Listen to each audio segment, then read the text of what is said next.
Do it. Make your dreams come true. Yes, you can. Yes, you can. Just do it.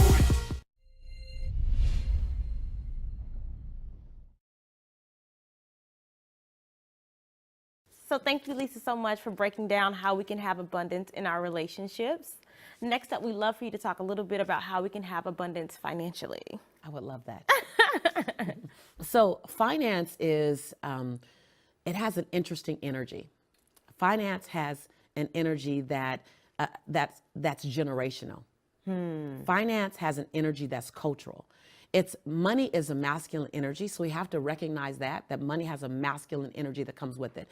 You go into this different place when you talk money, or we don't want to talk money, or we want to avoid money, or we're driven by money, or it just has this thing. There's a strong energy attached to money. So a lot of times we have to heal our relationship with money. Not everyone, but a lot of us. And as African American women, our relationship to money has been given to us generationally. We've done so much without money, so much, because we're such a rich culture spiritually and relationship-wise. We're so rich that money has been this 45-degree angle that we just use when we need, then we discard it. So our relationship to money needs to heal. We need to revamp it. We need to allow it to have its place at the table and not diminish who we are spiritually, or who we are as a person, or as a being, our relationships. I struggled with this. I'm only speaking to the journey that I so had to take. So I want to, two things. One, I want to tell the story of and I shared this at the book signing, when my company had gotten to about $975,000. It was in October. This was years ago. And I slowed down. I slowed down my pace. It was October. I said, I'm ready to stop for the year. I worked all year. And I could say that because I made $975,000. I can stop. But the next year, when my company got to $86,000 by August, I still wanted to stop. And I thought, why is it that I want to stop? Because I know I don't want to stop for 6 months. I love what I'm doing. And what it was I wasn't comfortable making $1 million. Then I had to start looking at all my relationship to money and all of the stories I had. We have stories about people who have wealth. They're stingy, they're selfish, they have no spiritual origin. We have all these unconscious stories. So in the book, I work to bring from your unconscious to your conscious, your relationship to money.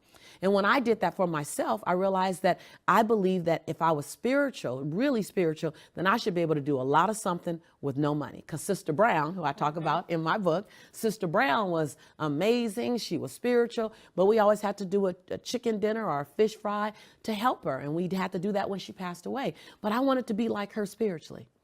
So there's several blueprints you have. And these blueprints are driving your relationship to money unconsciously.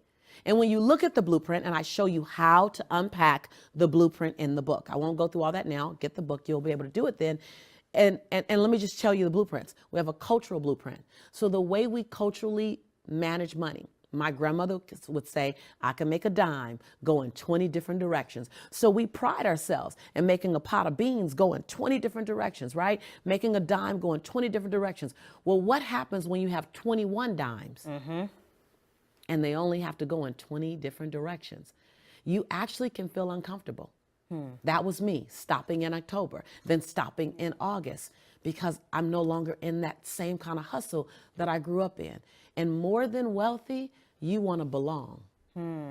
More than wealthy, you want to belong to your community, to your tribe, to your culture, to your family. So when I became too different, too much the unicorn, I don't want to stand out that much. So I slowed down. In what ways are you slowing yourself down? Because you want to make sure you still fit in unconsciously. We're not doing any of this consciously. So that's culturally. The second way is gender, that you have a gender blueprint to money. Men, how much you make has everything to do with how masculine, how much of a man you are. Your ability to provide has everything to do. I was just on the Steve Harvey show recently, and I said that to the gentleman who had lost his job, and Steve said it. It has everything to do, providing has everything to do with your masculinity. Well, as a woman, we're raised, get a great job, or get a man. Get a great man. Get a great man with a great job. And so we still are fighting to make the same amount as a man in our workforce. We can do the same job, equal or better in some cases, and we still are making less than men because society has a relationship to how much a woman should make. And we take that on as well. The third blueprint, money blueprint that you should look at is your spiritual blueprint. That spiritually we're taught in the Bible that, we do a lot with less, give, only have what you need. And then inside religion, there's the conversation around it based on your particular religion, whether you're Muslim, whether you're Baptist, whether you're Protestant, whether you're Catholic, those all come with a set of relationship to money as well. While some religions say money and financial prosperity is the evidence of God in your life, and others say only have what you need and give the rest away, right? Based on where you are, that's literally unconsciously driving your relationship to money. And then there's the economic blueprint. How was money in your house when you were a child? Did they fight over it? Did it give you access to a beautiful life of travel and prosperity? Did it keep your parents away because they were steady trying to make it to take care of you? Was it divisive? Whatever that was in your lifestyle, it still have an unconscious driving factor for you until you look at it and go, okay, hold on, let me dismantle you and write a new blueprint. And then the last is geographical. How money was looked at in your community. Was it a hustle? Was it get or get got? Was it keep up with the Joneses? Was it put a prosperity face up even though we're struggling in the background? Was it we're all good and money is wonderful and it moves fluid through our fingers? Whatever way your community related to money is the way you're unconsciously driven by your relationship to money. So when you expose and bring from the unconscious to the conscious, the blueprint that's driving you, then you get to consciously. And there's no make wrong. I got to tell you, when people start doing that, they get, oh God, it's okay. The truth is sexy. And to expose the truth, either whether it's good, bad, right, wrong, happy or sad, is a beautiful thing. Because now I'm allowing myself to drive the direction of my life versus a bunch of unconscious conversations driving me about relationship, about money. And so money it's a necessary conversation. It's a dignified conversation that we should be willing to have. Because when good people do well, good people simply do more good things. When good people do well, they get to do more good. And so making a lot of money, if that's what's valuable to you, is as important as making love, is as important as serving God, is as important as having great health. It's all together.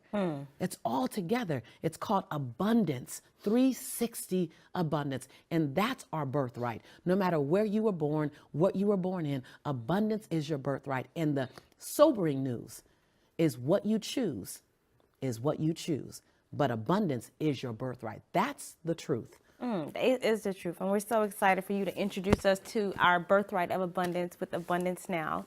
Thank you so much. You're welcome. So excited. You're welcome. Could you please tell people, join me of for course. free? I was about to say, give us where people can get more. I got my copy. But Right.